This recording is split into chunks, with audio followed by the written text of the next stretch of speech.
నమస్తే అండి. ఇది పారిజాతం ఆకులు, పువ్వులు.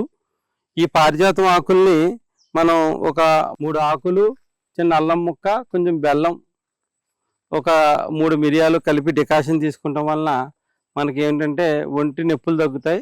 చాలామంది టైఫాయిడ్ ఫీవర్తో బాధపడుతున్న వాళ్ళు కూడా అలోపతిక్ మందులు వాడినా కూడా ఇది ఉదయం సాయంత్రం వాడటం వలన త్వరితగతిన ఈ టైఫాయిడ్ ఫీవర్ నుంచి ఉపశమనం లభిస్తుందండి. దాంతోపాటు కీళ్ళ నొప్పులతో సమస్యలతో బాధపడేవారు, సయాటికా పెయిన్తో బాధపడే వాళ్ళకి కూడా మంచి ఉపశమనం లభిస్తుంది.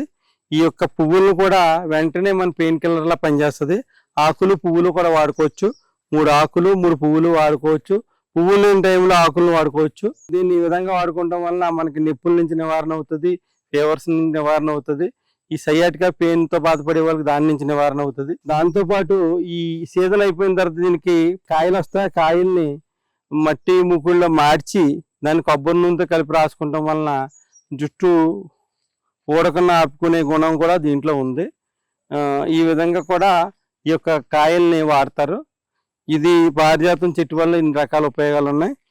దీన్ని పూజకి నిత్యం ఉపయోగిస్తారు. ఈ యొక్క పారిజాతం ఆకుల్ని ఈ విధంగా మనం ఆకులు, పువ్వులు, మరి గింజలు అన్ని మెడికేటెడ్ వాల్యూస్ ఉంటాయి. అందుకే ప్రతి ఇంటి దగ్గర కూడా ఒక పారిజాతం చెట్టు ఉండాలంటారు. దీనివల్ల ఎటువంటి సైడ్ ఎఫెక్ట్స్ ఉండవండి. ఇది పూర్వం నుంచి మా పూర్వీకుల నుంచి వాడుతున్న వైద్యం. ఇది హోమ్ రెమెడీ. అందరూ కూడా ఉపయోగించుకుని, ఇది చాలా మందికి కషాయాలు వాడి ఇంగ్లీష్ మెడిసిన్ వాడితే ఇబ్బంది అవుతుందేమో అనుకుంటారు. ఏదైనా కూడా ఇంగ్లీష్ మెడిసిన్కి ఆయుర్వేదం దానికి అరగంట గ్యాప్ ఇచ్చుకుని వాడాలండి. ముందు కానీ వెనక కానీ అరగంట గ్యాప్ ఉండాలి. వాడుకుని మంచి ఆరోగ్యాన్ని సంతరించుకుంటారని ఆశిస్తూ సెలవు తీసుకుంటున్నాను.